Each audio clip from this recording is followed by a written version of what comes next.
right, and I'm here today to tell you how the City of Manitowoc used GIS to help out the EPA a little bit. You might be asking yourself, why is the EPA written in blood? I mean, the EPA, out of all the agencies, it's probably like the least threatening agency, right? Well, not everybody thinks that way. Some people think the EPA is bad and dangerous. I'm here to tell you that the EPA is not bad. It's good. It's very, very good. Has anybody here heard of a Sanborn map before?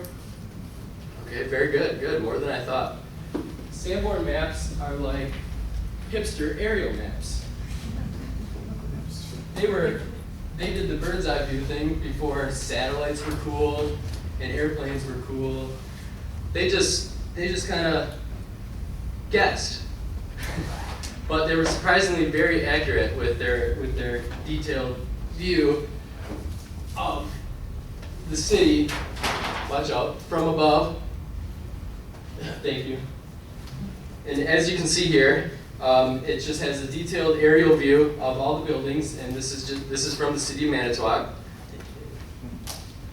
And in those aerial views, they also kept track of what businesses they were. Now, these maps were initially for fire insurance policies, and as technology grew and got better in the 60s, they didn't need them for that anymore, and they kind of just went away and were just forgotten about for the most part, until people started thinking, like, we might need to know what used to be here.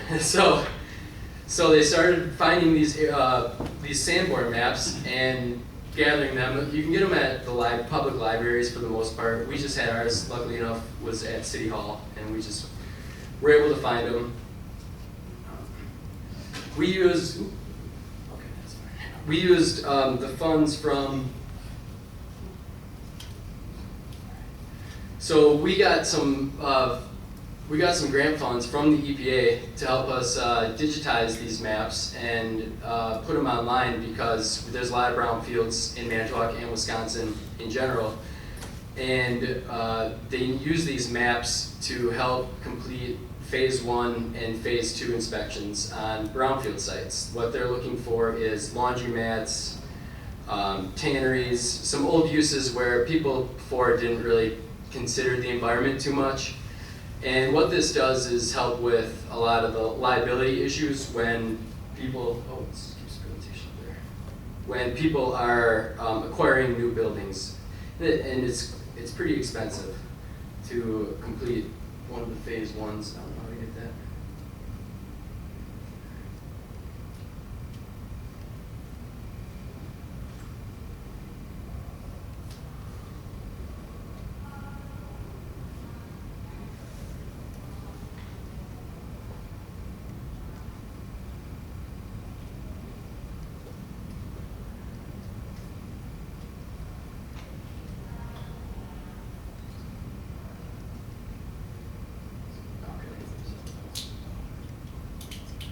Sorry about that. All right, so we uploaded all of these Sanborn maps from all the way back from 1883, and we got them all digitized. We scanned them in the computer, and then we had to georeference each of them to the downtown Manitowoc area. And what this did was make it very simple to zoom into certain sites and tell what was in there back in the 1800s, the late 1800s. All the way up to 1956.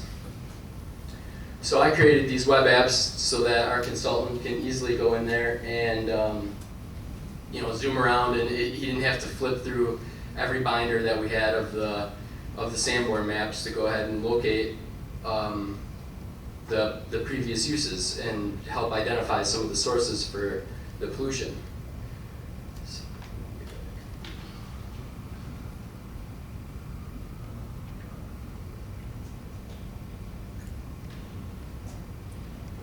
Okay, so then just to backtrack a little bit, what is a brownfield? Brownfield is a site that is potential for urban development, and it could be polluted or is perceived as polluted. And like I mentioned before, liability protection is a huge part is a huge key when developers are trying to improve on a brownfield area. They don't want to acquire something and be responsible for something that they didn't put onto it. You might have seen it on the way in, but this is just a picture of the old Miro building. If you came in from the south, you drove down Washington Street, and you'll notice now that it's demoed. Well, that was a brownfield, and there was some pollution on it, and I'll get into that specific area a little bit more in momentarily here, but we use those Sanborn maps to kind of look back and find that there was some actually other uses not related to the Miro plant that caused some other concerns for pollution. So how is the EPA involved in all of this? Well, the EPA applies federal restrictions to ensure that proper cleanup of brownfields is being maintained. They know that there was problems there in the past, but they want the new owners to clean it up and make sure that it doesn't get any worse. And you can also be liable if you pick up, if you acquire some land that is infected and some kid comes and eats the dirt and gets sick, or some other accident like that happens, and then the new owner of the land is responsible even though he didn't actually put the pollution on there. The EPA, since they are putting all these restrictions on this land, the EPA is offering a lot of loans and grant monies to cities just like Manitowoc, cities all over the country really. And Manitowoc was lucky enough and worked very hard to get a lot of funding for this. They provide two different grant funds. One is for hazardous chemicals, and the other one is for petroleum assessment grants. These assessments go back to the phase 1s and the phase 2s, and the assessments must be completed to ensure that the submission to the DNR and to the EPA is adequate for the site cleanup. There's a lot of different uses that we got out of this grant money, including the phase 1 inspections. So if the city or if a private developer needs to get a phase 1 and they don't have the money for that, they can come to the city and we can utilize some of those funds to help them get that phase 1 taken care of. Also the phase 2, which is obviously the step after the phase 1. We were also able to leverage some of that grant money for staff time and for helping us acquire consultants. We don't know how to write a lot of these loans and we don't have the time for it, so we hired out to an excellent company and they helped us. It was a great peace of mind.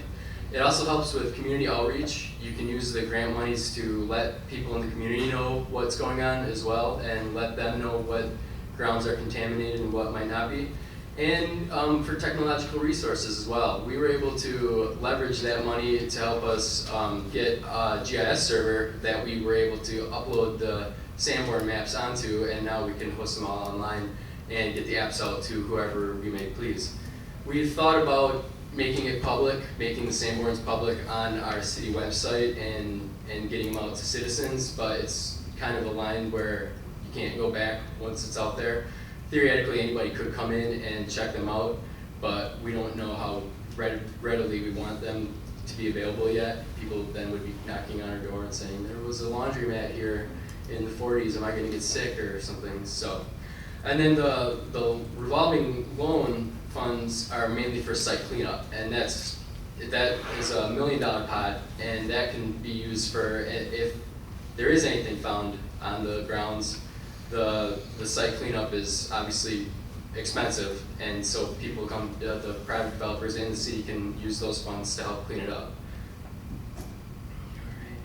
So I'm just going to dive into a couple of the projects that Manitowoc has done with the EPA. We've done approximately 12 brownfield sites cleaned them up with the RLF funds and the grants. A lot of these projects wouldn't happen. This is a picture of the Artist Lofts, which is a different Miro building plant.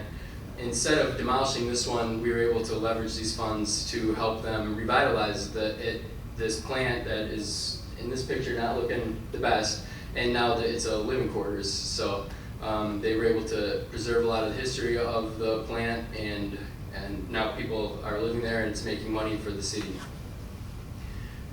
We have given or loaned out over $650,000 in cleanup funds. That's mostly between the Miro buildings. But you know, that's a lot of money, and it's a lot of stuff, like I said before, that wouldn't happen without this funding. So I touched on the Sanborn Maps. I kind of opened up with that because that's the coolest part. The advantages of GIS with the EPA is the historic Sanborn Maps, getting those online and using those to easily identify the potential problems. They also use ground penetrating radar. There's a lot of tanks, a lot of underground storage tanks throughout these brownfields where gasoline was stored or other chemicals were stored underground, and we don't know where they are anymore. They weren't kept great track of back in the day. They do have an online system called the BART system, BRRTS, and that has what is believed to be tanks or known tanks in cities all throughout the country. And part of the phase 1 is making sure that those tanks aren't close to a newly added site. So I'm going to dig into a project that the city did. This is on 924 York Street. There was a partnership between 2 private companies in the City of Manitowoc to help create some more off-street parking and allow for the expansion of, the parking was used for forefront dermatology to allow them to expand a little bit. The property has gone through a lot of different uses over the years. This is just a photo, something else that they use historic photos to see what was going on there, but obviously there was a gas station there, and they pointed that out. And this is just what the ground penetrating radar looks like.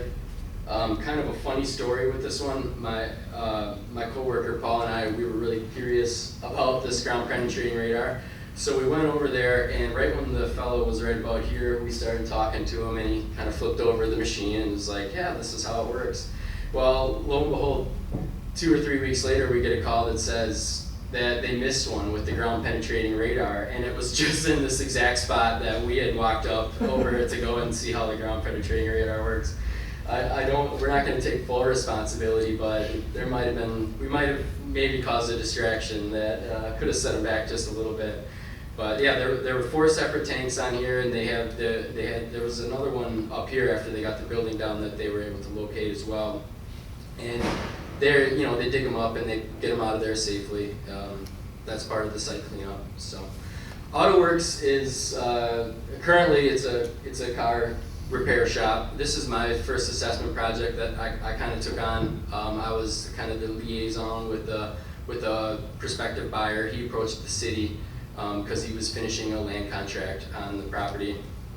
They knew of 2 underground storage tanks inside the building, and they were previously capped already. So the EPA, there had been a previous transaction in the 90s that had done a lot of the cleanup, but they still have to, even though that happened in the 90s, they still have to go through and use the technologies that they have now to ensure liability from the new owner.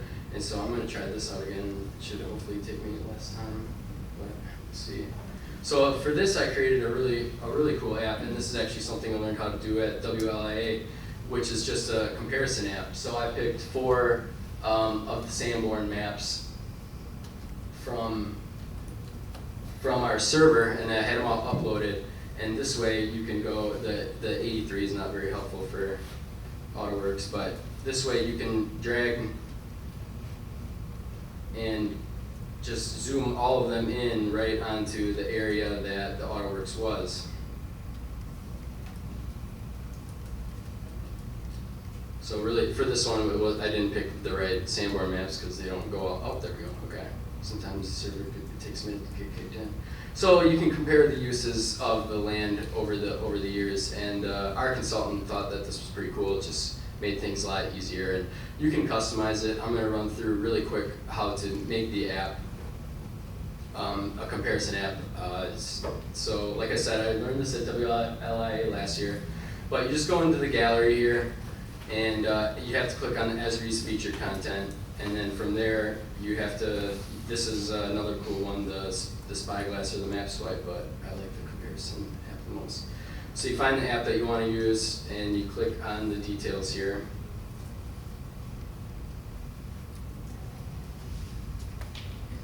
then you just create the web app. And the thing that I thought was most complicated with creating this app is that you can't just use layers to it. You have to put what you want in there. We'll just do test. You have to actually you have to create a separate map for every layer that you want to be added. So for all of those Sanborns, every Sanborn that we had, I had to create a separate map element to get loaded into this. And then, so then I put that into,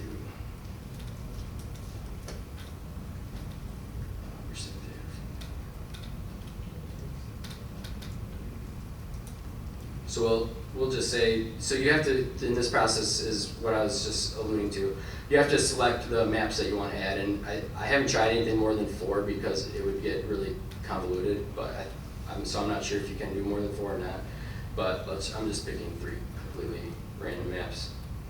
So, it's as simple as that, and then you select the 3 that you want to all compare, and it pops it right up there for you. Like I said, the hardest part is, it's not even hard, it's just the most time-consuming part is you have to actually you have to save a separate map for every layer that you want on there. There's probably, if I was better at programming, there's probably some cooler things that you could do and some more flexibility that you could do with it, because there's nothing else. It's literally just the comparison of these maps. It'd be kind of cool to have layers that you could turn on and off, or deal with pop-ups or something like that, but that's a little bit more advanced.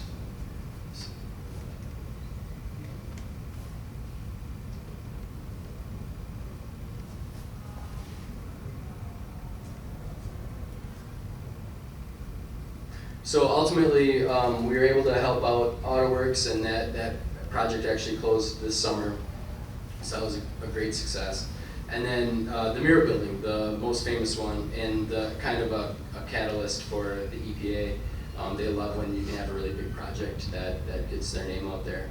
The building was acquired by the city after years of neglect from an owner who wasn't going to do anything with it. He wasn't going to tear it down or anything like that.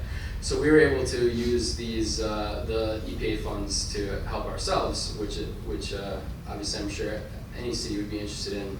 There's asbestos throughout the whole building, and another cool thing that the EPA monies helped with was a camera feed for the demo, because we knew a lot of people were going to be interested in watching this building come down. So we just were able to stick a live feed camera right outside the building and tape the whole thing. And I have just a little video of the pieces of that next, but I just wanted to show another cool thing from the Sanborn Maps. There was this creek that nobody knew that has dried up and been buried for years. Nobody knew that it was there until they looked at these Sanborn Maps, and that's going right through the Manitowoc, or the Miro aluminum building here. So they used these maps that we had digitized, and somebody was like, "Whoa, there's a creek there. We should probably look into that." And so they were more prepared. And there was also a tannery that used to be on the property as well, and that use was also a little more polluted than most. So just another way that these digitized Sanborn maps were leveraged to help complete the phase 1 and help the city out. I'm running out of time here, so I just have just this video here. Let's see if it plays. So this is just the demo, the time-lapse demo of the giant Miro building.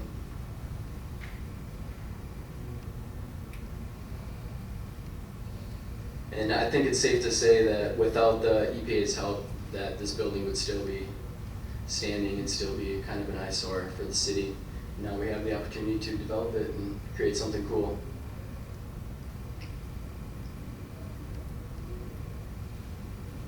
Any questions?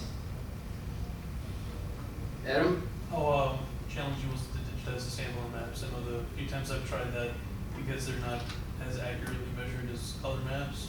Yeah, it was really challenging. You get to a point where there's so many vertices on there that you have to kind of go crazy. You have to just keep clicking and clicking on every one. We have historic plat maps as well, so we were able to use the old plat maps to actually match up with the Sanborns, but the accuracy on them, you know, it's not awesome. It's really good for considering how old the maps are. They were strangely accurate, but it did take a really long time for me to georeference all of those. So you know, we had to be careful scanning them in too. I learned a lot about georeferencing that I did not learn in college. Were you rubber sheeting based on some, because they're not truly orthometric? Right. Choosing Yeah. vertices and then connecting them where it is now to whereas in the Sanborn map to the real world, so that it was Stretched out a little bit. Rubber sheeting, that's Yep. good. Yeah. Certainly that did happen a lot, but you know, we did the best that we could with it. It worked out really well. Any other questions or any other ideas how I can leverage these Sanborn maps and make them really cool? Can I ask who the vendor was for the EPA grant writing? Can we tell them that, Nick? Is that I'm sorry, I didn't get she the wants to know who the consultant was for the grant writing? Oh, yeah. Okay, we used Stantec. We had a great friend of ours. He was awesome. It was pretty nice. All right. Next is the break then. So I think that was just.